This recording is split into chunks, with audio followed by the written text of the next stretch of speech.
Hey everybody, welcome to this talk, elf section doc, and that's a very long title. We'll talk about elves. Hopefully those elves are not going to be very evil to us. But to set the stage, Dimitry, I am with IBM X-Force, where I do research for offense and defense. And previously I did red team operations and some malware work and sysadmin or AppSec. So one of the things that we're going to talk about is, we're going to talk about it from the offensive standpoint. One of the probably good things that happens to red team operator is when the red team operator fails, right? And then the ideas start flowing, we start fixing things that we did not know about before, situations we were not in before, or environments we were not in before, right? And so from that perspective, we can learn a lot of things of the environment failed in. As part of our talk, we're going to look at evolution of viability of static payloads in Linux. We're going to see how that's done now and how we can do better, and ultimately how we fixed our failures. And we're going to start working our way down to the common denominator, which is the elf section, and use it as a unit of a payload. So static delivery, dynamic delivery, all of that we're going to discuss. And we'll move on to elf section docking, the actual concept that helped us solve our issue and finish up the engagement properly. And last but not least, we're going to have a demo of things that we pretty much came up through the time that we were fixing our issues, and we're going to give some guidance to how this sort of concept of elf docking can be detected and mitigated by companies. So they say, CrowdStrike and Trend Micro in their report, that 90% of cloud workloads is run on Linux. I would agree with that. We see Linux all the time in clouds. But also what's interesting is that in 2021, and I would imagine 2022, there's a 35% year-over-year increase in Linux malware. Linux is just interesting. It runs it runs workloads, so it must have some interesting data or access. But the interesting things that this report reported on was the shift from ransomware, which we've seen before. It just kind of set it, forget it, get the quick win, get ROI and destage, into stealthy things like miners, a resurgence of worm capabilities on Linux, believe it or not, and preference for long-term operations, as opposed to come in, do the thing, and get out. And obviously, preference for fileless execution because of the detection capabilities that have been growing over the past years. But there is a caveat to the fileless execution, in-memory execution. We're going to look at that as well. So when we are looking at it from the operation, from offensive operation, we have roughly a couple of choices to deliver payload. First is the dynamic side, which probably empirically counts up to the 70% now, where you essentially deploy the stager, then you fetch the payload from the outside, maybe you do some reconnaissance of where you're at, situational awareness or whatnot, and then you load and execute that payload, dynamic side, right? The static side is basically bundling everything that you need for a one-shot deployment. And you may think that, okay, well, there are trade-offs, right? It's a dial. Sometimes you need one, sometimes you need the other. But the interesting part is that the dynamic part, the 70% of it, is there for a reason because of the flexibility. Detonation dependencies can be accounted for, you know where you're deploying, you can assess the environment and things like this. But also, you lose a lot of things. You probably lose a lot of time release capabilities, dormancy may be an issue if you're generating a lot of traffic, maybe you're trying to figure out where you are in the system.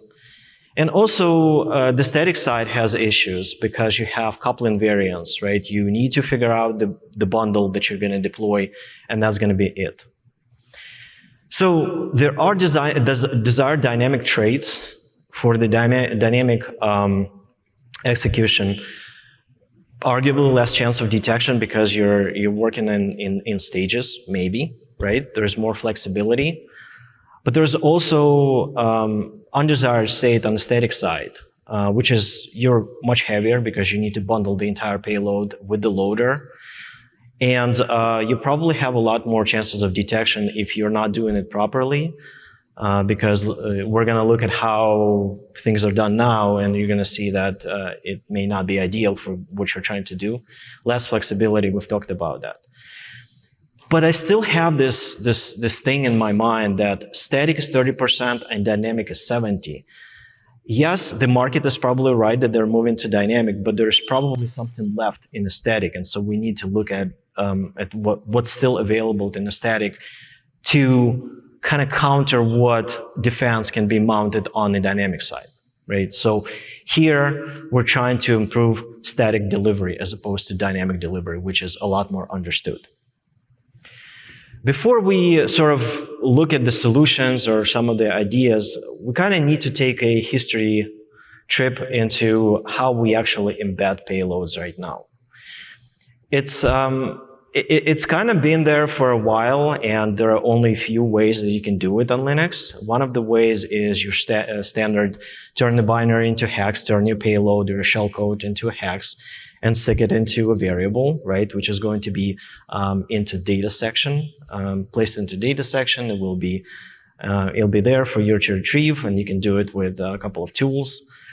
That's very rudimentary, and you can be sure that at runtime or statically, somebody is going to catch you. Then you can use the compilation and linking and say, okay, well, if I want to data be in a section, why don't I specify which section I'm going to place that data in? And you can actually do it through a compiler setup. You can educate the compiler where you want to place your data. You can do it in GCC with attributes. You essentially specify a section and say, hey, my payload is going to be in that section, and then the binary is going to be a separate section where it gets loaded. It's also possible to be traced because the reason, the way you invoke or find that payload is when the memory is, the section is loaded into the memory. You can look into that and say, hey, I found my payload, give it to me, I'm going to bootstrap and run. If you do not like to use GCC, you can go directly to assembly, and you can actually do in-bin directive or whatever your compiler allows you to do, and you basically stuff a ELF executable into your binary, and it's going to be a similar linking. You are going to find an external variable from your loader in the memory. It's still going to be loaded, and you go from there, similar to GCC, but without the overhang. You can pretty much replicate what assembly does on the side. If you want to do it in the C language, you can do inline assembly. There are tools that exist that do it a little bit better, a little bit more ergonomic, if you will. But the thing of it is, it doesn't change the way you actually interact with that payload. Because the one thing that you always need to do is you need to educate the ELF. You need to construct the ELF binary, and the way you would do it, you would say, okay, that's a data section via prog bits directive, right? And that's very important. So however, which way you're taking, which road you're taking to create your or embed your payload into the binary, is still going to be possible to introspect that and find it. And so before we move on, I think it makes sense to kind of look deeper into what those sections are. I've talked about prog bits, I've talked about memory loading, but in reality, ELF standard specifies that your binary consists of sections, and every section has flags. And based on those flags or attributes, your system loader is going to be behaving, and most of the time the data is marked as loadable into the memory. Well, that makes sense, right? Because how do you find things in memory? You need to be able to traverse that memory and access it. Something needs to be there, so something needs to be loaded from the disk into the memory. So, but not all the not all sections, not all types of section in ELF standard do that by default, carry that attribute of assuming the load into the memory by default. And so we can take advantage of that little thing here. So the real issue when you're trying to embed the payload into static binary is that your compiler betrays you and your linker betrays you because they want to be good helpers, right? Good servants, and they actually want to try and link everything. So when you're loading things into the memory, or when you're executing the loader, then you are actually able to find what you put in there. So there are challenges with breaking that linkage, right? What can you do? There's not much you can do. You have to have a very a sort of valid ELF to work with. So data carrying sections that carry proc bits flags are PT loaded. Basically, it's a term for, hey, take that session, load it into the memory. So static linking equals detection. So how do we embed in a better way?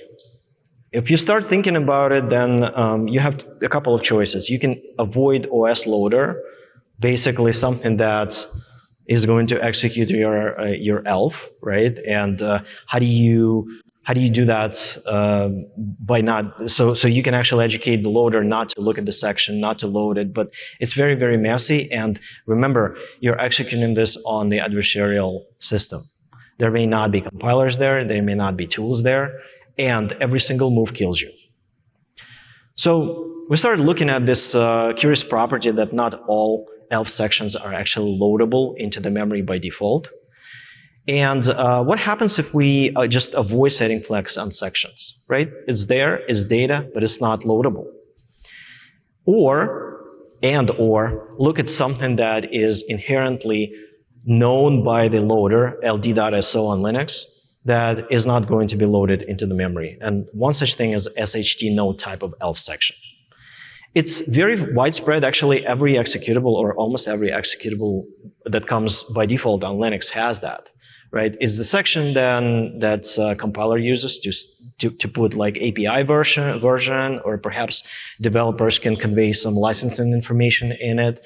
It's just the data. It's a record structured data in your ELF. The structure of it is very simple. It's a record with a prependent size of the record, of the data in it, and maybe a little bit of a header metadata, how many records you would have. And if you do read ELF on sections on every system executable that comes by default, you will see that SHT node is available. So that's nice. Let's move on further.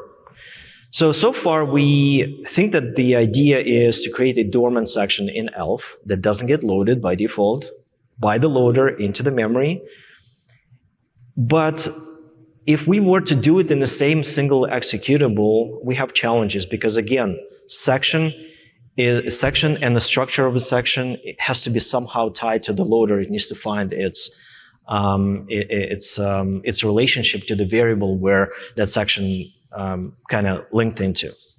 So graphically, it's kind of like, okay, well, you can take a section, you can create it, you can put it into the binary, and then say it's not loadable, right?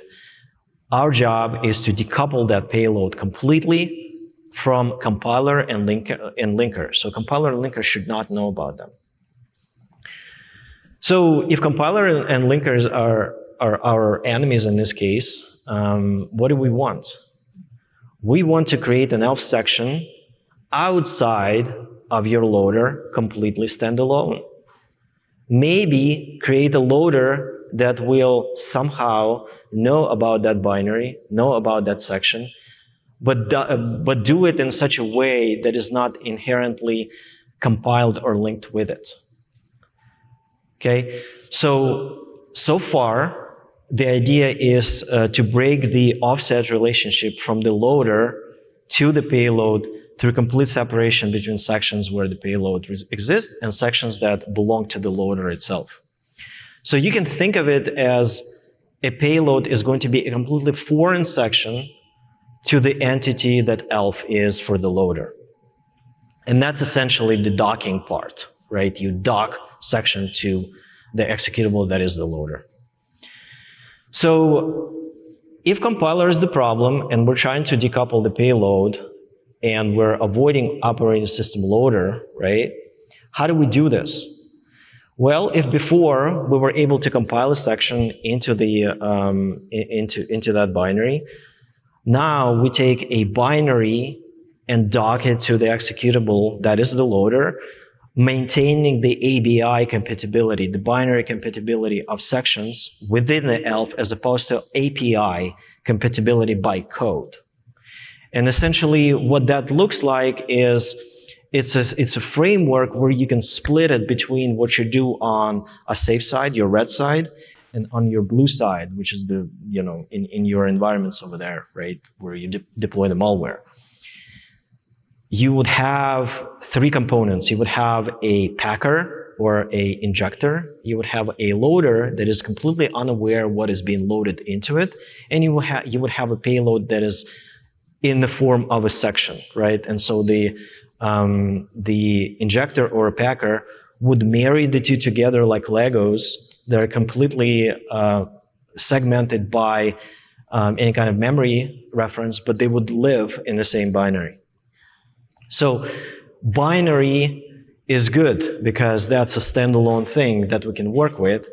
And the loader, standalone loader, is also good because it's generic. It just needs to know how to load, not what it loads.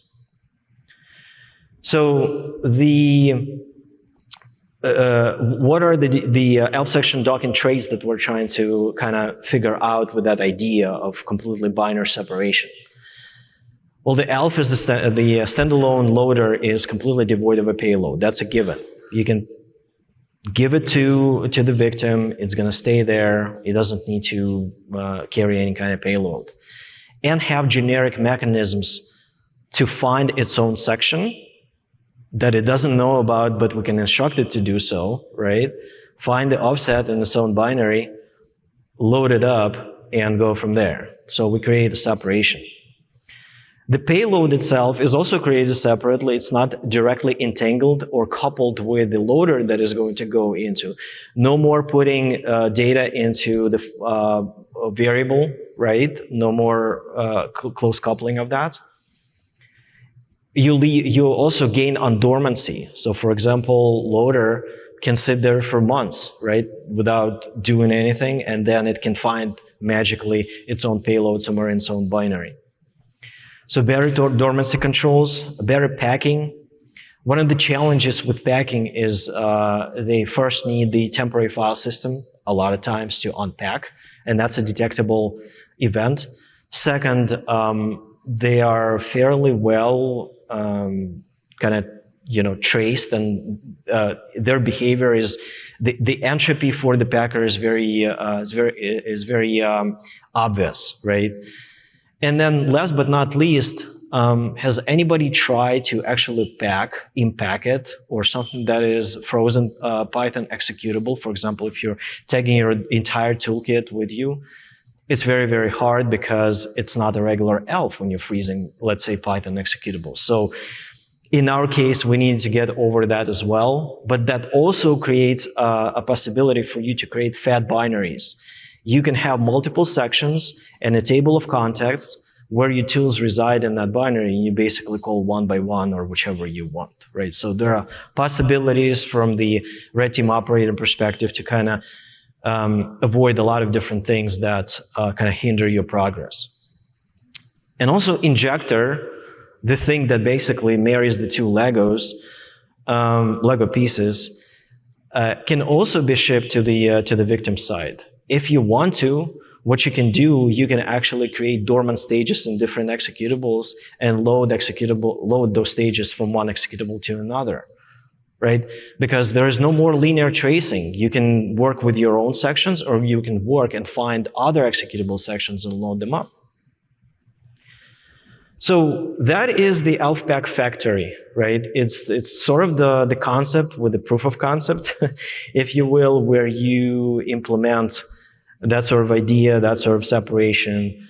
I've marked the pieces here with red and blue just to signify where in a evolution of your malware deployment or location or disposition of malware, your pieces fall, right? For example, ELF injector may be usually for one-time shot, you're storing it in a safe side and you deliver the bundle, which is, what we're trying to do on the static side. Or, if your environment allows you, if you're not detected, you can place injector on the victim side to create those pipelines with different executables, achieve different dormancy variables, and kind of maybe even do it across various binaries, if you will. But so payload attachment and reattachment in field can be achieved. The other curious thing we've talked about, we said that fileless malware is preferable. But the reason why it's preferable is because detections are less instrumented on a memory, right, than it is on disk. However, it's a statement that is not always true. And you have to see in a specific environment what kills you and what makes you live a little bit longer, right? And so, for example, if you blend into the noise and that noise is disk, so be it, right? You adapt and overcome right in the disk land. If you are very in a very kind of quiet environment that is instrumented by defense, then you may try different things, and fileless malware may work for you. But to show how we can actually load section in a fileless manner, we have some things in the ELF pack that allows you to do that. We're going to go through that as well. But the main thing with sections and loading into the memory is that you don't need to do mprotect. Mprotect is when you have a piece of shellcode somewhere in your binary, you load it up and say, okay, we'll make that segment executable. And the moment you do that, nobody knows what's going to happen, right? So mprotect kind of kills you. Payload in section is that you can have two loaders. Nothing prevents you from dropping two binaries that are completely different, two loaders that may load each other's payloads off of each other's sections, right? So a lot of giving you a little bit more flexibility into what you can do with static things. So the fileless execution, there are two options that we've implemented that are known so far, at least to me. Option A is the user exec. Essentially, we take a metal payload for this demonstration, which is really just a generation of implant from Metasploit, and we use user exec to basically overlay the section that gets loaded onto the memory of the loader itself, wiping it clean. And therefore, there is no exec system call, right? And we're going to see later how we detect that, and we can kind of move past detection there. So user exec, no sysenter, no sysexit, which is useful. But the downside is that you will never use that loader again because the memory is overlaid. You can't really perpetually do anything with that loader anymore in memory, right? And the other beauty of shipping sections in the payload in a standalone section is that you can have real ELF binaries. You don't need to do any kind of things that you would with the shellcode. If you can turn your malware into an ELF and dock it into the loader, that's all you're going to have. The second option B is memfd create, which is kind of known to a lot of defenders. It creates anonymous file in a proc file system, and it executes syscall 319, I believe, to do that, right? But it's also detectable. It has the execve in it, but the plus is that you can do it perpetually, more than once. So as far as detection, if you take so we're talking about static things, so we have to work towards the static detection as well. If you take binwalk and if you take metal, which is MSF payload, which we're working with here just for demonstration purposes, and you run a binwalk on it, it's going to light up like a Christmas tree, right? It's going to be very, even if you obfuscate it, then it will still figure out different heuristics to latch onto the way Metal works, right? But if you're running a bin walk on sectioned loader that has a section to it, attached to it, then you see very few things, and those things are even less because what you see in the slide there is just me turning on debug in my executable to be able to show where the difference. Usually you would not see anything. Okay.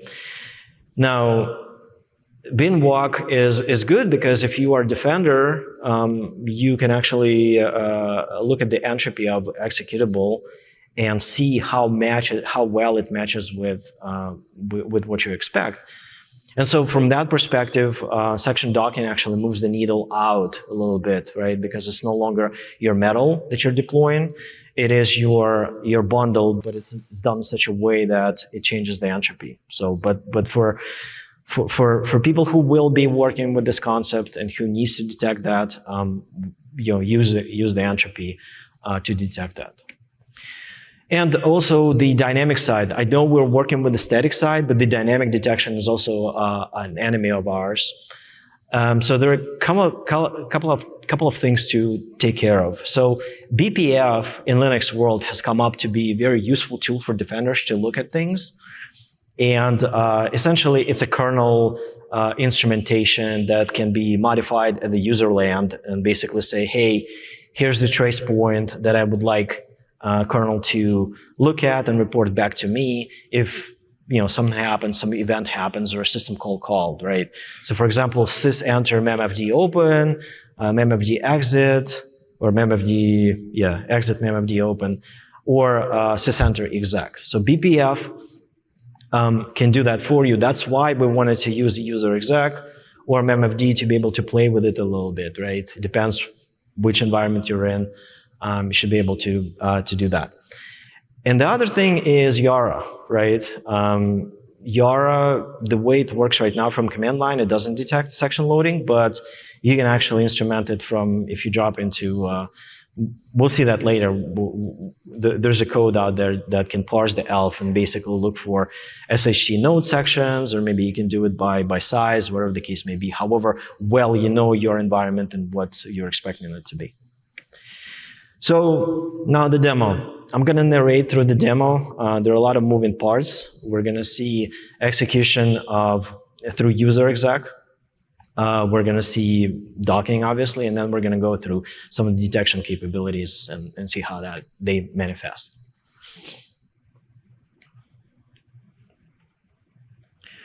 All right, so we're starting up with setup, simulated environment, different tabs, the victim tab, where you obviously deploy your malware, and then we use Metasploit callback to basically catch HTTPS reverse payload just for the sake of it, right? You can use anything you want to catch that, but essentially that's what it is. We don't have any sessions right now, so let's just try to dock the section with our payload into the loader, marry them up together, right, like Legos.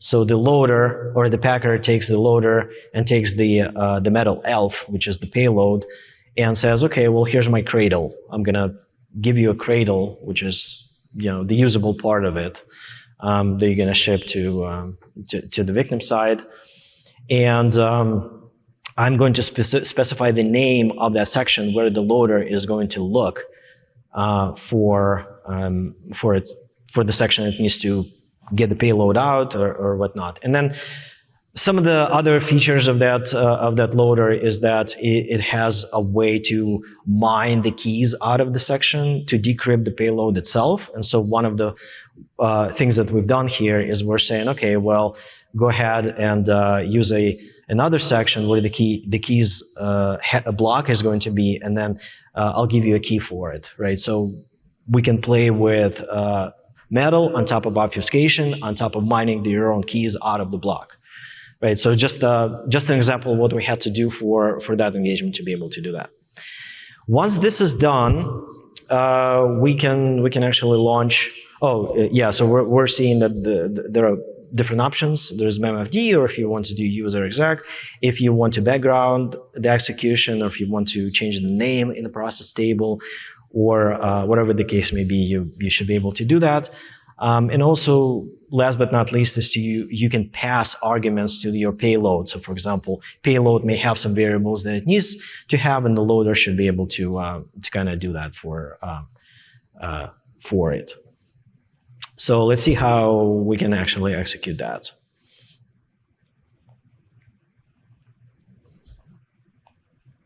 Right.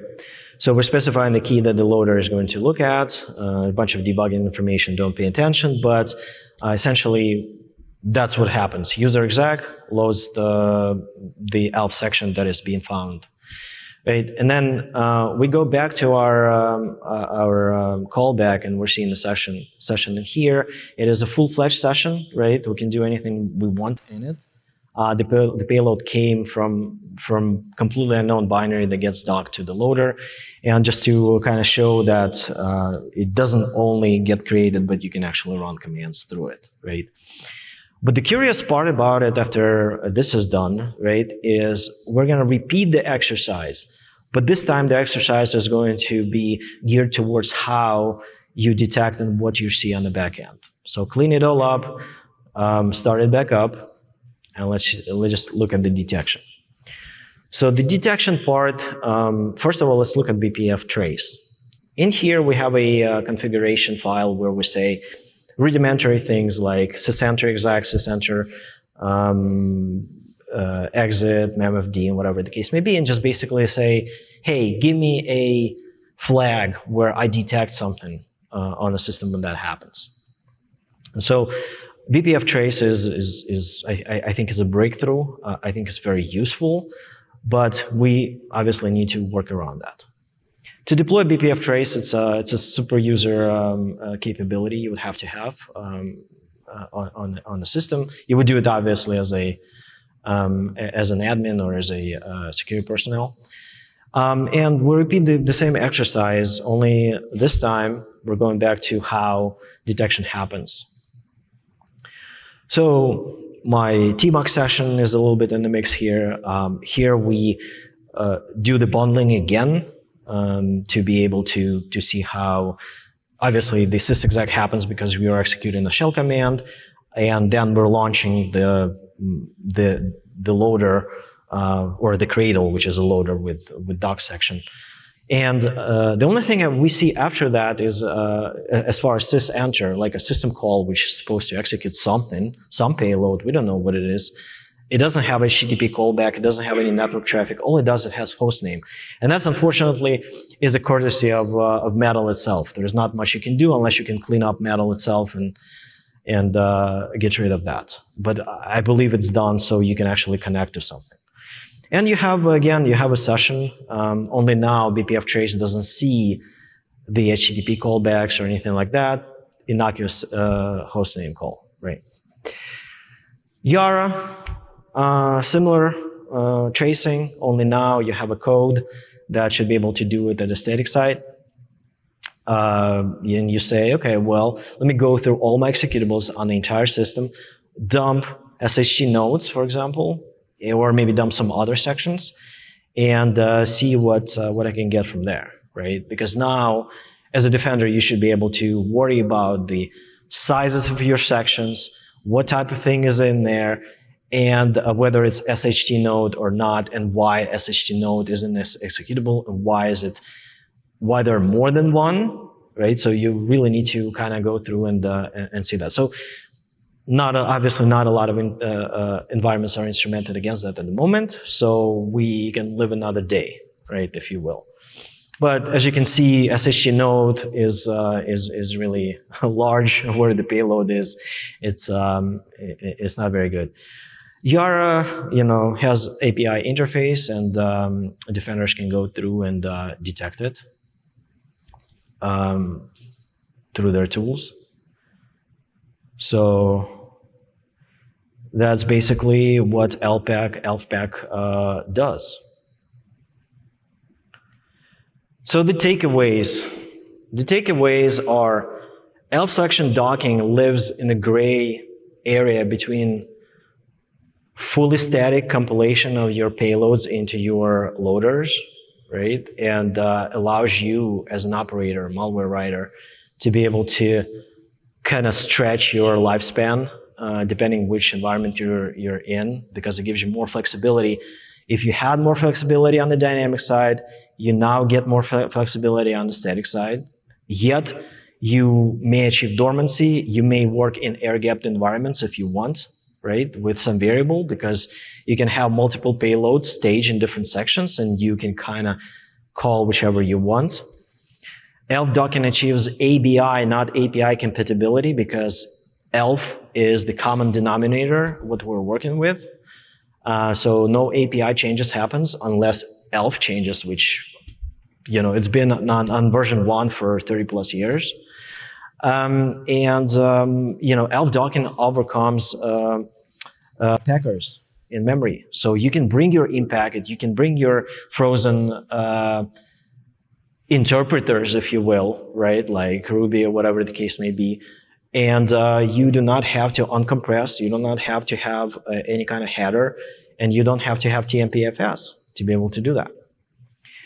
From the defensive perspective, we've shown what defense can do, how they can do it both on the static side, dynamic side, and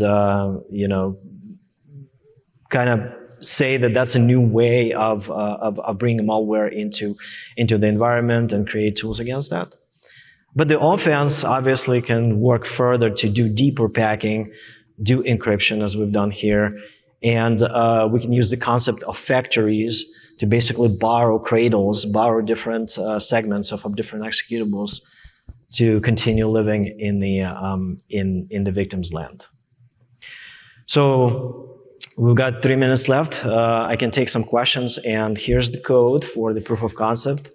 That you guys can, it's MIT. You can extend it, play with it, submit bugs, right? And I'll take questions if any.